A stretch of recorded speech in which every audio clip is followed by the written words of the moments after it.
হাই friends, আজি মই প্ৰিয়ংকাই আন এটা ভিডিঅ'লৈ আপোনালোকক স্বাগতম জনাইছোঁ। আজি লৈ আহিছোঁ শুকান মিছা মাছৰ চাটনি। আহকচোন দেৰি নকৰি চাওঁ চাটনিটোনো কেনেকৈ বনাওঁ। মই প্ৰথমতে মিছা মাছ কেইটামান ল'লোঁ। মিছা মাছকেইটা ধুনীয়াকৈ ধুই ল'লোঁ। এতিয়া মই টেঙাখনত অকণমান মিঠাতেল দি মিছা মাছকেইটা ভাজি ল'ম। আৰু মিছা মাছকেইটা ভাজা হৈয়ে গৈছে।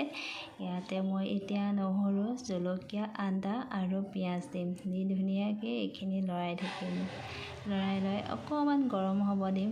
অকণ ভাজাৰ লগে লগে ভাজা অলপ হৈ গৈছে আৰু অকণ ভাজি ল'ম। ভাজি হৈ গ'লে এইখিনি মই ধুনীয়াকৈ অলপ ঠাণ্ডা হ'ব দিম। ঠাণ্ডা হ'লে এইখিনি মই ধুনীয়াকৈ মিক্সিত মাৰি ল'ম। এতিয়া মই ইয়াত কেইটামান বঙালী ধনিয়া আৰু নৰসিংহ পাত দি দিছোঁ। আজিৰ চাটনি হৈ গৈছে ৰেডি। দেখিছেনে ইমান ধুনীয়া হৈছে চাটনিখিনি দেখিবলৈ, খাবলৈও খুবেই সোৱাদ লগা হৈছে। আপোনালোকে এই চাটনিটো কিহৰ লগত খাই ভাল পাব কমেণ্ট কৰি জনাবচোন। মই কিন্তু ভাতৰ লগতে খালোঁ। আজি আহোঁ, আকৌ লগ পাম। নমস্কাৰ।